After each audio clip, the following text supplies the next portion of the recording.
बिस्मिल्लाहिर्रहमानिर्रहीम।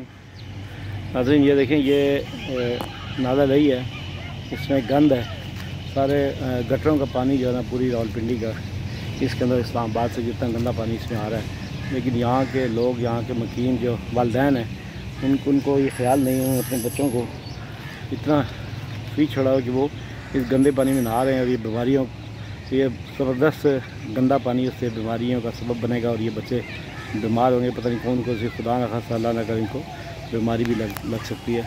तो मेरी गुजारिश है वालिदैन से जो नाला ले के इर्द गिर्द रहते हैं, उनसे ख़ुसूसी गुजारिश है कि वो अपने बच्चों को इस गंदे पानी में नहाने से मना करें।